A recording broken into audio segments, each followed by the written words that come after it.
Hi ನಾನು Sudeep from tech in Kannada. ಗಮನಿಸ್ತಾ ಇದ್ದಾರೆ, ಇವತ್ತು ನನ್ನ ಮುಂದೆ ಒಂದು ದೊಡ್ಡ ಟೆಲಿಫೋಟೋ ಲೆನ್ಸ್ ಇರುವಂಥದ್ದು. ವೈಲ್ಡ್ ಲೈಫ್ ಫೋಟೋಗ್ರಾಫರ್ಸ್ ಯೂಸ್ ಮಾಡಬಹುದಾದಂಥ ಲೆನ್ಸ್ ಅಂತ ಬೇಕಾದರೂ ಅನ್ಬೋದು. ಇದರ ಫೋಕಲ್ ಲೆಂತ್ ಬಂದ್ಬಿಟ್ಟು 200mm ಇಂದ 600mm ಆಯ್ತಾ, ತುಂಬ ದೊಡ್ಡ ಲೆನ್ಸು. ಇದು ಸೋನಿ ಇ ಮೌಂಟನ್ನು ಹೊಂದಿರುವಂಥ ಸೋನಿ ಲೆನ್ಸು. ನಾನು ಸೋನಿ ಕ್ಯಾಮ್ರಾನ ಯೂಸ್ ಮಾಡುವ ಕಾರಣ ನಾನೇ ಈ ಒಂದು ಲೆನ್ಸನ್ನು ಪರ್ಚೇಸ್ ಮಾಡಿದೆ. ಇದು ಜಿ ಲೆನ್ಸ್ ಆಯಿತಾ, 1.5 ಲಕ್ಷ ಆಯಿತು. 1.5 ಲಕ್ಷ.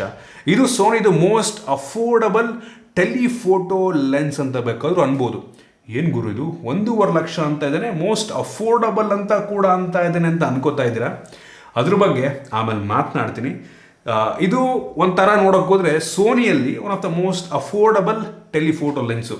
ನಿಮಗೆ ಬೇರೆ ಬ್ರ್ಯಾಂಡಲ್ಲಿ ಈ ಒಂದು ಲೆನ್ಸ್ನ ಆಲ್ಟರ್ನೇಟ್ ಕೂಡ ತುಂಬ ಕಡಿಮೆ ಬೆಲೆಗೆ ಸಿಗುತ್ತೆ. ಫಾರ್ ಎಕ್ಸಾಂಪಲ್ ಸಿಗ್ಮಾದು 150mm ಇಂದ 600mm ನಿಮಗೆ ಕೆನಾನ್ ಮತ್ತು ನಿಕಾನಲ್ಲಿ ಬರೀ 70,000 ರೂಪಾಯಿಗೆಲ್ಲ ಸಿಕ್ಬಿಡುತ್ತೆ. 70-75,000 ರೂಪಾಯಿಗೆ ಆರಾಮಾಗಿ ಪರ್ಚೇಸ್ ಮಾಡ್ಬೋದು. ಸೊ ನಿಮ್ಮ ಹತ್ರ ಬಡ್ಜೆಟ್ ಕಡಿಮೆ ಇದ್ದರೆ ಆ ಸಿಗ್ಮಾ ಲೆನ್ಸನ್ನ ಬೇಕಾದರೂ ನೀವು ಪ್ರಿಫರ್ ಮಾಡ್ಬೋದು. ಸಿಗ್ಮಾ ಲೆನ್ಸ್ ತೊಗೊಂಡ್ರೆ ಒಂದು ಪ್ಲಸ್ ಪಾಯಿಂಟ್ ಏನಪ್ಪ ಅಂತಂದರೆ ಅಪರ್ಚರ್ ಇದಕ್ಕಿಂತ ಸ್ವಲ್ಪ ಕಡಿಮೆ ಬರುತ್ತೆ. ಸೊ ಸಿಗ್ಮಾದಲ್ಲಿ ಅಪರ್ಚರ್ 5.0 ಇದ್ದರೆ ಇದರಲ್ಲಿ 5.6 ಇದೆ. ಸೊ ಲೋ ಲೈಟಲ್ಲಿ ಸ್ವಲ್ಪ ಪರ್ಫಾರ್ಮೆನ್ಸ್ ಚೆನ್ನಾಗಿರ್ಬೋದೇನೋ, ಬಟ್ ಪ್ರಿಫರಬಲಿ ಅವೆರಡನ್ನ ಕಂಪೇರ್ ಮಾಡಿಕೊಂಡ್ರೆ ಈ ಒಂದು ಲೆನ್ಸ್ ಸ್ವಲ್ಪ ಶಾರ್ಪ್ ಆಗಿದೆ ಅಂತ ನಾನು ಚೆಕ್ ಮಾಡಿದೆ. ಕೆಲವೊಂದು ರಿವ್ಯೂಗಳು ನೋಡಿದಂಗೆ ಗೊತ್ತಾಯಿತು. ಇದೇ ಕಾರಣಕ್ಕೆ ಈ ಒಂದು ಲೆನ್ಸನ್ನು ಸ್ವಲ್ಪ ಬಡ್ಜೆಟ್ ಜಾಸ್ತಿ ಆದರೂ ಪರವಾಗಿಲ್ಲ ಗುರು, ಸೋನಿದ್ನೇ ಲೆನ್ಸ್ ತಗೋತೀನಿ ಅಂದ್ಬಿಟ್ಟು ಇದನ್ನು ನಾನು ಪರ್ಚೇಸ್ ಮಾಡಿದೆ.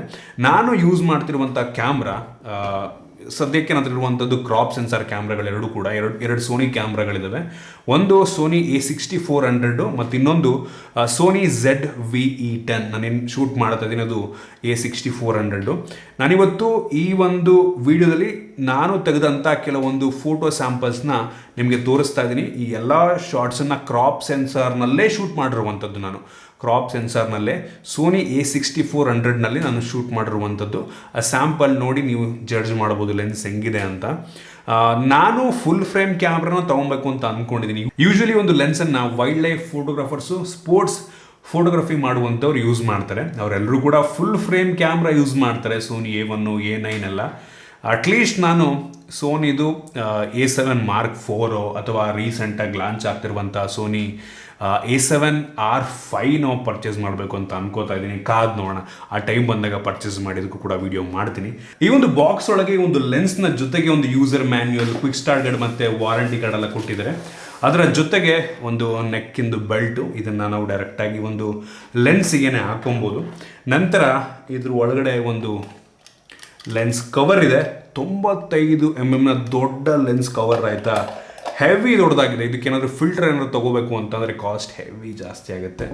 ನಂತರ ಕ್ಯಾರಿ ಮಾಡೋದಕ್ಕೆ ಒಂದು ಪೌಚ್ ರೀತಿ ತುಂಬ ಒಳ್ಳೆ ಕ್ವಾಲಿಟಿ ಪೌಚನ್ನೇ. ಅದನ್ನು ಬಿಟ್ಟರೆ ಬೇರೇನೂ ಸಹ ನಿಮಗೆ ಇದರೊಳಗಡೆ ಸಿಗೋದಿಲ್ಲ.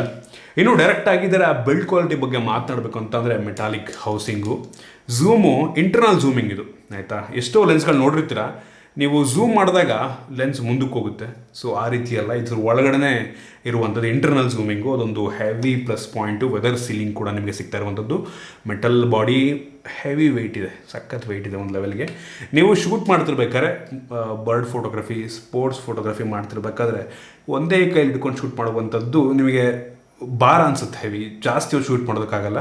ಮೋನೋಪಾಡ್ ಅಥವಾ ಟ್ರೈಪಾಡ್ ಹಾಕೊಂಡ್ರೆ ತುಂಬ ಒಳ್ಳೆಯದು. ಮತ್ತೊಂದು ವಿಷಯ ತಲೆಯಿಟ್ಕೊಳ್ಳಿ, ನೀವೇನಾದರೂ ಹೊಸಬ್ರಾಗಿದ್ದೀರಾ ಅಂದರೆ, ಯೂಶಲಿ ಪ್ರೊಫೆಷ್ನಲ್ ಫೋಟೋಗ್ರಾಫರ್ಸಿಗೆಲ್ಲ ಆಬ್ವಿಯಸ್ಲಿ ಗೊತ್ತಿರುತ್ತೆ, ಅವರಿಗೆ ಹೇಳ್ತಲ್ಲ. ಹೊಸಬ್ರಾಗಿದ್ದರೆ ನಿಮಗೆ ಗೊತ್ತಿಲ್ಲ ಅಂದರೆ ದಯವಿಟ್ಟು ಯಾರು ಕೂಡ ಟ್ರೈಪಾಡ್ ಮೌಂಟನ್ನು, ಈ ಒಂದು ಕ್ಯಾಮ್ರಾಗೆ ಟ್ರೈಪಾಡ್ ಮೌಂಟನ್ನು ಹಾಕೋದಕ್ಕೆ ಹೋಗ್ಬಿಡಿ. ಈ ಥರ ಲೆನ್ಸ್ ತೊಗೊಂಡ್ರೆ ಈ ಒಂದು ಏನು ಲೆನ್ಸಿಂದು ಇಲ್ಲಿ ಮೌಂಟ್ ಕೊಟ್ಟಿದ್ದಾರಲ್ವ, ಸೊ ಇದಕ್ಕೆ ಹಾಕೊಂಡ್ರೆ ಕ್ಯಾಮ್ರಾ ಸೇವ್ ಆಗುತ್ತೆ. ಇನ್ ಕೇಸ್ ಇದಕ್ಕೆ ಹಾಕಿದ್ರಿ ಅಂದರೆ ಮುರ್ಕೊಂಡು ಬಿದ್ದೋಗ್ಬಿಡುತ್ತೆ ನಿಮ್ಮದು. ಹೇಳ್ತಿದ್ದೀನಿ ಏನಕ್ಕೆ ಅಂದರೆ ಹೆವಿ ವೆಯ್ಟ್ ಇರೋ ಕಾರಣ. ನೀವು ಇಲ್ಲಿಗೆ ಹಾಕಿದ್ರಿ ಅಂತ ಅಂದರೆ ಮುಂದ್ಗಡೆ ವೆಯ್ಟ್ ತಡೆಯಲ್ಲ, ಪಾಟ್ ಅಂತ ಮುರ್ಕೊಂಡು ಈ ಒಂದು ಮೌಂಟ್ ಇದೆ ಅಲ್ವಾ, ಮುರ್ಕೊಂಡು ಬಿದ್ದೋಗ್ಬಿಡುತ್ತೆ. ಸೊ ಅದರಿಂದ ಕೇರ್ಫುಲ್ ಆಗಿರಿ, ತಲೆ ಇಟ್ಕೊಳ್ಳಿ. ಇಲ್ಲೇನು ನಿಮಗೆ ಸ್ಕ್ರೂ ಕೊಟ್ಟಿದ್ದಾರೆ ನಿಮಗೆ, ಸೊ ಮೌಂಟ್ ಮಾಡೋದಕ್ಕೆ ಟ್ರೈಪಾಡ್ದು. ಸೊ ಇಲ್ಲಿಗೆ ಹಾಕೊಂಡ್ರೆ ತುಂಬ ಒಳ್ಳೆಯದು. ಮತ್ತು ಲೆನ್ಸಿಂದು ಹುಡ್ ಕೂಡ ಇದೆ, ನೋಡ್ತಾ ಇದ್ದಾರೆ, ತುಂಬ ದೊಡ್ಡ ಲೆನ್ಸ್ ಹುಡ್. ಇದೊಂದು ಹೇಳೋದು ಮರ್ತೋಯ್ತು ನಿಮಗೆ. ನೋಡಿ, ಇದು ಲೆನ್ಸ್ ಹುಡ್ ಇಲ್ಲ ಅಂದರೆ ನೋಡಿ ಇಷ್ಟೇ ಸೈಜು. ಇದನ್ನು ಹಾಕಿದ್ರೆ ಸ್ವಲ್ಪ ದೊಡ್ಡದಾಗಿ ಕಾಣುತ್ತೆ, ಹೆವಿ ಪ್ರೊಫೆಷ್ನಲ್ ಆಗಿ ಕಾಣುತ್ತೆ ಇದು ಹಾಕಿದ್ರೆ. ಸೊ ಅದೇ ನಂಗೆ ಇಷ್ಟ ಆಗಿದ್ದು. ಇನ್ನು ಈ ಮೇಲ್ಗಡೆ ಇರುವಂಥ ರಿಂಗ್ ಏನು ನೋಡ್ತಾ ಇದ್ರೆ, ಇದು ಫೋಕಲ್ ಲೆಂತನ್ನು ಚೇಂಜ್ ಮಾಡುವಂಥ ರಿಂಗು ನೋಡ್ತಾ ಇದ್ದೀರಾ. ಇದು ಮಿನಿಮಮ್ 200mm, ಇದು ಮ್ಯಾಕ್ಸಿಮಮ್ 600mm. ಇಷ್ಟೇ ನೀವು ತಿರುಗಿಸ್ಬೇಕಾಗಿರೋದು. ಎಷ್ಟೋ ಲೆನ್ಸ್ಗಳಲ್ಲಿ ಒಂದು 2-3 ರೌಂಡ್ ತಿರುಗಿಸ್ಬೇಕಾಯ್ತಾ, ಆದರೆ ಇದರಲ್ಲಿ ತುಂಬ ಈಸಿ, ಸಿಂಪಲಾಗಿ ಇಷ್ಟು ತಿರುಗಿಸಿದ್ರೆ ಝೂಮ್ ಔಟ್ ಮಾಡ್ಬೋದು. ಹೆವಿ ಯೂಸ್ ಆಗುತ್ತೆ. ಮತ್ತು ಇಲ್ಲಿ ಕಸ್ಟಮೈಸ್ ಮಾಡಬಹುದಾದಂಥ ಬಟನ್ಗಳು ಕೊಟ್ಟಿದ್ದಾರೆ, ನೋಡ್ತಾ ಇದ್ದಾರೆ. ಇದು 3 ಬಟನ್ಸ್ಗಳಿದೆ. ಇದು ಫೋಕಲ್ ರಿಂಗು, ನೀವು ಫೋಕಸ್ ಮಾಡೋದಕ್ಕೆ, ಮ್ಯಾನ್ಯುವಲ್ ಫೋಕಸ್ ಮಾಡೋದಕ್ಕೆ ಈ ರಿಂಗನ್ನು ಯೂಸ್ ಮಾಡ್ತೀರಾ.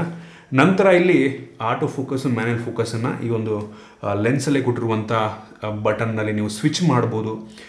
ಮತ್ತು ಇದರಲ್ಲಿ ಆಪ್ಟಿಕಲ್ ಸ್ಟಡಿ ಶಾಟನ್ನು ಆನ್ ಆಫ್ ಕೂಡ ಮಾಡ್ಬೋದು. ನಾನು ಯೂಸ್ ಮಾಡ್ದಂಗೆ ಎಷ್ಟು ಸ್ಟೇಬಲ್ ಇದೆ ಅಂತ ಅಂದರೆ, ನಾನು ಯೂಸ್ ಮಾಡಿದಂಥ ಕ್ಯಾಮ್ರಾದಲ್ಲಿ ಯಾವುದೇ ಒಂದು ಇನ್ ಬಾಡಿ ಸ್ಟೆಬಿಲೇಷನ್ ಇರಲಿಲ್ಲ. ಬಟ್ ಸ್ಟಿಲ್ ಈ ಒಂದು ಲೆನ್ಸನ್ನೇ ತುಂಬ ಸ್ಟೇಬಲ್ ಮಾಡುತ್ತೆ. ಇದು 600 mm ಲೆನ್ಸ್ ಆಗಿರೋದ್ರಿಂದ ನೀವು ಯೂಸ್ ಮಾಡಬೇಕಾದ್ರೆ ಸ್ವಲ್ಪ ಶೇಕ್ ಆದ್ರೂ ನಿಮಗೆ ಹೆವಿ ಶೇಕ್ ಆದಂಗೆ ಅನಿಸ್ಬಿಡುತ್ತೆ ಆಯಿತಾ. ಬಟ್ ಈ ಒಂದು ಲೆನ್ಸು ಸ್ಟೆಬಿಲೇಷನಲ್ಲಿ ಸೂಪರ್ ಆಗಿದೆ ಅಂತ ಅನ್ನಿಸ್ತು. ನಿಮ್ಮದು ಬಾಡಿಯಲ್ಲೂ ಸ್ಟೆಬಿಲೇಷನ್ ಇದ್ದು ಲೆನ್ಸಲ್ಲೂ ಸ್ಟೆಬಿಲೇಷನ್ ಇದೆ ಅಂತ ಅಂದರೆ ಸಾಕತ್ತಾಗಿರುತ್ತೆ. ಹೆವಿ ಶಾರ್ಪಾಗಿ ಕೂಡ ಇರುವಂಥದ್ದು. ನಾನು ನಿಮಗೆ ಈ ಒಂದು ವಿಡಿಯೋದಲ್ಲಿ ತೆಗೆದಿರುವಂಥ ಕೆಲವೊಂದು ಶಾರ್ಟ್ಸ್ಗಳನ್ನ ತೋರಿಸ್ಕೊಂಡು ಹೋಗ್ತಾ ಇದ್ದೀನಿ, ಗಮನಿಸ್ತಾ ಇದ್ದೀರಾ ಆಯಿತಾ. ಹೆವಿ ಅಂದರೆ ಹೆವಿ ಶಾರ್ಪ್ ಆಗಿರುವಂಥದ್ದು. ಸೊ ಸಖತ್ ಇಂಪ್ರೆಸ್ ಮಾಡ್ತು. ನನಗೆ ಫೇವ್ರೆಟ್ ಆದಂಥ ಒಂದು ಫೋಟೋನ ಕೂಡ ನಿಮಗೆ ತೋರಿಸ್ತಾ ಇದ್ದೀನಿ ಆಯಿತಾ. ನಾನು ಸಕಲೇಶ್ಪುರ ಹೋದಾಗ ತೆಗೆದಂಥ ಫೋಟೋ, ಒಂದು ಮನೆ ಮೇಲೆ, ಅಂಚಿನ ಮನೆ ಮೇಲೆ ಒಂದು ಅಕ್ಕಿ ಕೂತಿತ್ತು. ನನಗೊಂದು ತುಂಬ ಇಷ್ಟ ಆಯ್ತು ಈ ಒಂದು ಶಾಟು, ನಾನು ನಿಮಗೆ ತೋರಿಸ್ತಾ ಇದ್ದೀನಿ. ನಾನು ಈ ಒಂದು ಲೆನ್ಸನ್ನ ಡಿಫ್ರೆಂಟ್ ಟೈಪ್ ಸಿಚುವೇಷನಲ್ಲಿ ಶೂಟ್ ಮಾಡಿದ್ದೀನಿ.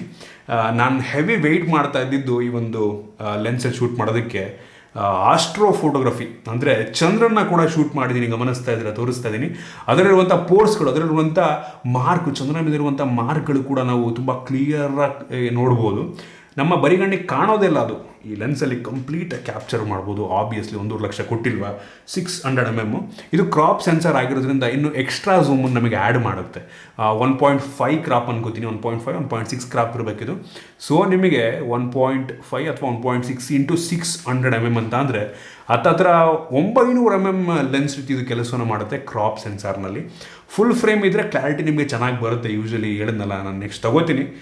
ಎಲ್ಲ ಪ್ರೊಫೆಷ್ನಲ್ ಫೋಟೋಗ್ರಾಫರ್ಸ್ ಎಲ್ಲ ಫುಲ್ ಫ್ರೇಮ್ನ ಯೂಸ್ ಮಾಡ್ತಾರೆ. ಬಟ್ ಕ್ರಾಪ್ ಸೆನ್ಸರ್ ಯೂಸ್ ಮಾಡೋದು ಒಂದು ಎಕ್ಸ್ಟ್ರಾ ಝೂಮ್ ಸಿಗುತ್ತೆ, ಅದೊಂದು ಪ್ಲಸ್ ಪಾಯಿಂಟ್ ಆಗ್ಬೋದು. ಸೊ ನೋಡ್ತಾ ಇದ್ದೀರಾ, ಒಂದು ಚಂದ್ರ ಬೆಂಕಿ ಕಾಣ್ತಾ ಇರುವಂಥದ್ದು. ಅದರ ಜೊತೆಗೆ ನಾನು ಜುಪಿಟರ್ನ ಕೂಡ ಶೂಟ್ ಮಾಡಿದೆ. ಜುಪಿಟರ್ ನೋಡ್ತಾ ಇದ್ರೆ, ಜುಪಿಟರ್ ಮೇಲ್ಗಡೆ ಇರುವಂಥ ಲೈನ್ಸ್ ನಮ್ಗೆ ಅದೇ ರೀತಿ ಕಾಣ್ತಾ ಇರುವಂಥದ್ದು. ಇಲ್ಲಿ ಆ್ಯಕ್ಚುಲ್ ಜುಪಿಟರ್ ತೋರಿಸ್ತಾ ಇದ್ದೀನಿ, ನಾನು ಶೂಟ್ ಮಾಡಿರುವಂಥ ಜುಪಿಟರ್ನ ಕೂಡ ತೋರಿಸ್ತಾ ಇದ್ದೀನಿ. ಹೆವಿ ಇಂಪ್ರೆಸಿವ್ ಆಯಿತು. ಅದಷ್ಟೇ ಅಲ್ಲ, ಜುಪಿಟರ್ ಆ ಒಂದು ಗುರುಗ್ರಹದ ಚಂದ್ರಗಳನ್ನು, ಅಂದರೆ ಅದರ ಉಪಗ್ರಹಗಳನ್ನು ಕೂಡ ನೋಡ್ಬೋದು. ನಮ್ಮ ಭೂಮಿಗೆ ಯಾವ ರೀತಿ ಚಂದ್ರ ಇದೆಯೋ ಅದೇ ರೀತಿ ಜುಪಿಟರ್ಗೆ ಅದರ ಹತ್ತಿರಕ್ಕೆ ಒಂದು 4 ಉಪಗ್ರಹಗಳಿದ್ದಾವೆ ಚಂದ್ರನ ರೀತಿ. ಅದು ನಮಗೆ ಈ ಒಂದು ಕ್ಯಾಮ್ರಾದಲ್ಲಿ ನೋಡೋಕೆ ಸಿಕ್ತು. ಹೆವಿ ಇಂಪ್ರೆಸಿವ್ ಅಂತ ಅನ್ನಿಸ್ತು, ತೋರಿಸ್ತಾ ಇದ್ದೀನಿ ಅದನ್ನು ಕೂಡ. ಅದಷ್ಟೇ ಅಲ್ಲ, ಶನಿ ಗ್ರಹ ಸ್ಯಾಟ್ರನ್ನು ಇಷ್ಟೊಂದು ಚೆನ್ನಾಗಿ ಬರುತ್ತೆ ಅಂತ ಅಂದ್ಕೊಂಡಿರಲಿಲ್ಲ. ಸ್ಯಾಟ್ರನ್ ರಿಂಗನ್ನು ಕೂಡ ನೋಡ್ಬೋದು ನಾವು. ಸ್ಯಾಟ್ರನ್ ರಿಂಗ್ಸು, ಅದ್ರ ಸುತ್ತ ಇರುವಂಥ ರಿಂಗ್ಸ್ಗಳನ್ನ ನೋಡ್ತಾ ಇದ್ರೆ, ಇದು ನೋಡಿ ಯಪ್ಪ, ತೊಗೊಂಡಿದ್ದಕ್ಕೂ 1.5 ಲಕ್ಷ ಕೊಟ್ಟಿದ್ದಕ್ಕೂ ಸಾರ್ಥಕ ಆಯಿತು ಗುರು ಅಂತ ಅನ್ನಿಸ್ತು. ಹೆವಿ ಇಂಪ್ರೆಸ್ ಮಾಡಿದ್ದು ನನಗೆ ಮಾತ್ರ ಇಷ್ಟು ಝೂಮ್ ಮಾಡಿದ್ದು. ಸೊ ಬೆಂಕಿ ವಿಷಯ. ನನಗೆ ಕ್ರಾಪ್ ಸೆನ್ಸರಲ್ಲಿ ಶೂಟ್ ಮಾಡಿದ್ದು ನಂಗೆ ಅನ್ನಿಸ್ದಂಗೆ ಅಷ್ಟು ಇದು ಸಿಕ್ತು ಅಂತ ಅನ್ಕೋತೀನಿ ನಾನು.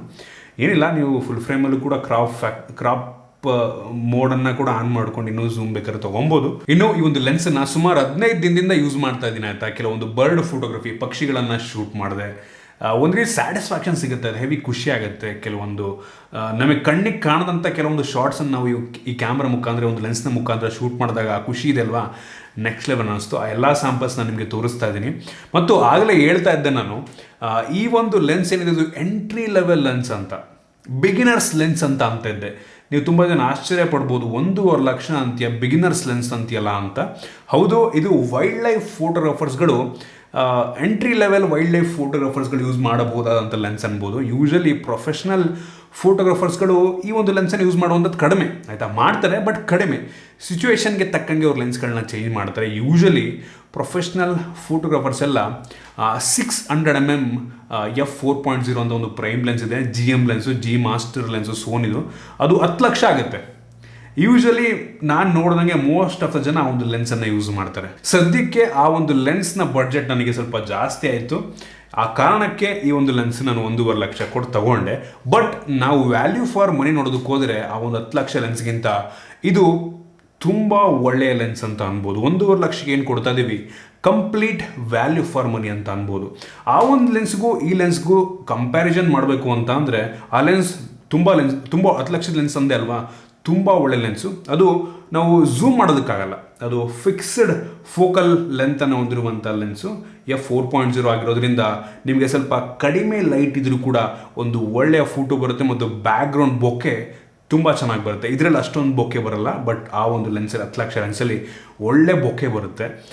ಒಂದು ಏನು ಸಬ್ಜೆಕ್ಟ್ ಇರುತ್ತೆ ತುಂಬ ಚೆನ್ನಾಗಿ ನಿಮಗೆ ಫೋಕಸ್ ಆಗುತ್ತೆ, ಸಬ್ಜೆಕ್ಟ್ ಕರೆಕ್ಟಾಗಿ ಕಾಣುತ್ತೆ ನಮ್ಗೆ. ಇದರಲ್ಲಾದರೆ ಬ್ಯಾಕ್ಗ್ರೌಂಡ್ ಕೂಡ ಸ್ವಲ್ಪ ಕಾಣಬಹುದು, ಆ ರೀತಿ ಆಗ್ಬೋದು. ಬಟ್ ಸ್ಟಿಲ್ ನೀವು ಅಕ್ಕಪಕ್ಕ ಎರಡನ್ನೂ ಫೋಟೋ ಇಡೋದಕ್ಕೆ ಹೋದರೆ 90% ಜನಕ್ಕೆ ಅದು ಮ್ಯಾಟ್ರ್ ಆಗಲ್ಲ, ತುಂಬ ಜನಕ್ಕೆ. ಬಟ್ ಸ್ಟಿಲ್ ಆ ಪ್ರೊಫೆಷ್ನಲ್ ಫೋಟೋಗ್ರಾಫರ್ಸ್ಗಳಿಗೆ ಅದು ಮ್ಯಾಟ್ರ್ ಆಗುತ್ತೆ. ಆ ಕಾರಣಕ್ಕೆ ಆ ಒಂದು ಲೆನ್ಸನ್ನು ಯೂಸ್ ಮಾಡ್ತಾರೆ. ಇದು ಲೋ ಲೈಟಲ್ಲಿ ಅಂದರೆ ಸಂಜೆ ಟೈಮ್ ಸ್ವಲ್ಪ ಬೆಳಕು ಕಡಿಮೆ ಅಂತ ಸ್ಟ್ರಗಲ್ ಮಾಡುತ್ತೆ ಆಬ್ವಿಯಸ್ಲಿ. ಏನಕ್ಕೆ ಅಂತ ಅಂದರೆ ಮಿನಿಮಮ್ ಅಪರ್ಚರನ್ನೇ 5.6 ಇರೋ ಕಾರಣ ISOನ ಸ್ವಲ್ಪ ಜಾಸ್ತಿ ಮಾಡಬೇಕಾಗುತ್ತೆ, ಸೆನ್ಸಿಟಿವಿಟಿಯನ್ನು ಜಾಸ್ತಿ ಮಾಡ್ಕೊಂಡು ಶೂಟ್ ಮಾಡಬೇಕಾಗುತ್ತೆ. ಜಾಸ್ತಿ ಮಾಡಿದಾಗ ಸ್ವಲ್ಪ ಗ್ರೇನ್ಸ್ಗಳು ಬರೋ ಸಾಧ್ಯತೆ ಇರುತ್ತೆ. ಅದರಿಂದ ಒಂದು ಒಳ್ಳೆ ಲೈಟಿಂಗ್ ಕಂಡೀಷನಲ್ಲಿ ಒಂದು ಒಳ್ಳೆ ಫೋಟೋನ ಈ ಒಂದು ಲೆನ್ಸ್ ಮುಖಾಂತರ ನಾವು ತೆಗಿಬೋದು. ಆ ಸ್ಯಾಂಪಲ್ಸ್ನ ನಿಮಗೆ ಸೈಮಲ್ಟೇನಿಯಸ್ ಆಗಿ ತೋರಿಸ್ಕೊಂಡೇ ಬರ್ತಾ ಇದ್ದೀನಿ ಆಯಿತಾ. ನಿಮಗೆ ಏನು ಅನ್ನಿಸ್ತು ಈ ಒಂದು ಲೆನ್ಸನ್ನು ನೋಡಿ? ನನ್ನ ಬಿಗಿನರ್ಸ್ ಫೋಟೋಗ್ರಫಿ ನೋಡಿ, ನನ್ನ ಪ್ರೊಫೆಷ್ನಲ್ ಫೋಟೋಗ್ರಾಫರ್ ಅಲ್ಲ, ನಾನು ಫಸ್ಟ್ ಟೈಮ್ ಟ್ರೈ ಮಾಡ್ತಿರೋದು. ಆದರೂ ಕೆಲವೊಂದು ಶಾರ್ಟ್ಸ್ಗಳು ಚೆನ್ನಾಗಿ ಬಂತು, ಅದಕ್ಕೊಂದು ಖುಷಿ ಇದೆ. ನಿಮಗೇನಾದರೂ ಸಜೆಷನ್ ಇದ್ದರೆ, ನೀವೇನಾದರೂ ವೈಲ್ಡ್ ಲೈಫ್ ಫೋಟೋಗ್ರಾಫರ್ ಆಗಿದ್ದರೆ, ನಾನೇನಾದರೂ ಮಿಸ್ ಮಾಡಿದರೆ ದಯವಿಟ್ಟು ಅದನ್ನು ಆ್ಯಡ್ ಮಾಡಿ ಕಾಮೆಂಟಲ್ಲಿ. ಜನಗಳು ತಿಳ್ಕೊತಾರೆ, ನಾನು ಕೂಡ ತಿಳ್ಕೊತೀನಿ. ನೋಡೋಣ ಫ್ಯೂಚರ್ನಲ್ಲಿ ನಾನೇನಾದರೂ ವೈಲ್ಡ್ ಲೈಫ್ ಫೋಟೋಗ್ರಫಿಗೆ ಕಾಡಿಗೆ ಹೋದೆ ಅಂತ ಅಂದರೆ, ನಿಮ್ಮಲ್ಲಿ ಯಾರು ಆ ರೀತಿ ವೈಲ್ಡ್ ಲೈಫ್ ಫೋಟೋಗ್ರಾಫರ್ಸ್ ಇದ್ದರೆ ದಯವಿಟ್ಟು ಕಾಮೆಂಟ್ ಮಾಡಿ, ನನಗೆ ಇನ್ಸ್ಟಾಗ್ರಾಮಲ್ಲಿ ಮೆಸೇಜ್ ಮಾಡಿ. ನೋಡೋಣ, ನನಗೆ ನೀವು ಚಾನ್ಸ್ ಕೊಟ್ಟರೆ ನಿಮ್ಮ ಜೊತೆ ನಾನು ಬಂದುಬಿಟ್ಟು ಫೋಟೋ ತೆಗೆದುಬಿಟ್ಟು ನೆಕ್ಸ್ಟ್ ಬೇಕಾದ್ರೆ ನನ್ನ ಎಕ್ಸ್ಪೀರಿಯನ್ಸ್ ಇನ್ನೊಂದು ವೀಡಿಯೋ ಬೇಕಾದರೂ ಮಾಡಬಹುದು. ಸೊ ಇದಿಷ್ಟು ಈ ಒಂದು ಲೆನ್ಸ್ನ ಬಗ್ಗೆ ನನ್ನ ಒಪಿನಿಯನ್. ನನಗಂತೂ ಈ ಒಂದು ಲೆನ್ಸ್ ಬಗ್ಗೆ ತುಂಬ ಖುಷಿ ಇದೆ. ತೊಗೊಬೇಕಾದ್ರೆ ತುಂಬ ಯೋಚನೆ ಆಗ್ತಾಯಿದೆ, ಇಷ್ಟೊಂದು ದುಡ್ಡು ಕೊಟ್ಬಿಟ್ಟು ತೊಗೊಬೇಕಾ ನಾನು ಅಂತ. But ತೊಗೊಂಡಾದಮೇಲೆ totally worth.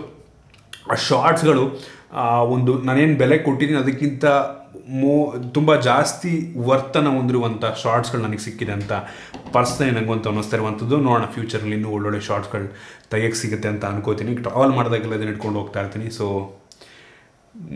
Best by ಅಂತ ನನಗಂತೂ ಅನಿಸುತ್ತೆ. ಸೊ ಇದಿಷ್ಟು ಈ ಒಂದು ಲೆನ್ಸ್ನ ಬಗ್ಗೆ. ನಿಮಗೆ ಇದ್ರ ಬಗ್ಗೆ ಏನಿಸ್ತದೆ ದಯವಿಟ್ಟು ಕಡೆ ಕಾಮೆಂಟ್ ತಿಳಿಸ್ಬೋದು. ಇಷ್ಟ ಆಗಿದೆ ದಯವಿಟ್ಟು ಲೈಕ್ ಮಾಡಿ, ಶೇರ್ ಮಾಡಿ. ರೀತಿ ನಮ್ಮ ಬೇರೆ ವಿಡಿಯೋಗಳು ನಮ್ಮ tech in Kannada YouTube subscribe ಮಾಡ್ಕೊಂಡಿಲ್ಲ ಅಂದರೆ ಈಗಲೇ ಸಬ್ಸ್ಕ್ರೈಬ್ ಮಾಡ್ಕೊಳ್ಳಿ, ಮತ್ತು ಬೆಲ್ ಐಕನ್ ಕೂಡ ಕ್ಲಿಕ್ ಮಾಡಬಹುದು. ಸಿಗೋಣ ಮುಂದಿನದಲ್ಲಿ.